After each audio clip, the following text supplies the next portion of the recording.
Tonight, the ongoing Russia investigation has reached President Trump's innermost circle. Trump's former national security advisor, Michael Flynn, says that he is cooperating with the special counsel's probe into possible cooperation between the Trump campaign and the Russian government. Flynn pled guilty to repeatedly lying to the FBI, including making false statements about his December 2016 conversations with Russia's then ambassador to the U.S., Sergei Kislyak. According to the statement of offense, Flynn lied when he told the FBI he did not discuss sanctions with Kislyak. On the same day that President Obama expelled Russian diplomats from the U.S. and boosted sanctions on Moscow in retaliation for Russia's meddling in the presidential election. Flynn also sought Russia's help during the transition to block a UN Security Council vote that the Obama administration was abstaining on. The White House said late Friday morning, quote, "Nothing about the guilty plea or the charge implicates anyone other than Mr. Flynn." However, court documents make clear that Flynn was not acting alone. According to prosecutors, Flynn communicated with senior members of the president's transition team about the conversations, and in at least one instance was directed by transition officials to reach out to Russia.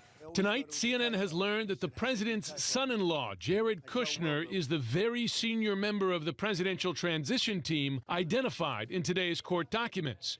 Kushner directed Michael Flynn to contact the Russian ambassador and other countries regarding the UN Security Council vote on Israeli settlements. This, according to sources familiar with the matter. This tells me that Bob Mueller's team has gotten some information from Michael Flynn that they believe to be critical in their investigation going forward. Now, whether that's an investigation against Trump, whether that is an investigation on Jared Kushner or Little Don or Manafort or whoever it is, then it tells me that they believe that he's got credible information that is essential. Flynn is the closest person to the president to plead guilty in the ongoing Russia probe. Former campaign foreign policy advisor George Papadopoulos also pled guilty to lying about his contacts with Russian officials. Trump's former campaign chairman Paul Manafort and his deputy Rick Gates pled not guilty after being indicted last month on charges related to their lobbying work for the Ukraine government. Flynn's guilty plea belies President Trump's repeated denials of any contacts or involvement between his campaign and Russia. In your view, has the president lied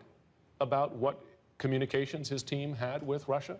Well, abundantly and frequently and in about just about every way, but most significant in denying that this happened, saying it's a hoax. Donald J. Trump to be the next president of the United States. Flynn was one of Donald Trump's closest and most ardent public supporters during the campaign, and after the election was selected by the president to be national security advisor. However, after just 25 days, he resigned that position when it was revealed that he had misled Vice President Pence about the Kislyak conversations. The acting attorney general at the time, Sally Yates, then delivered this stunning warning to the White House. We believed that General Flynn was compromised with respect to the Russians.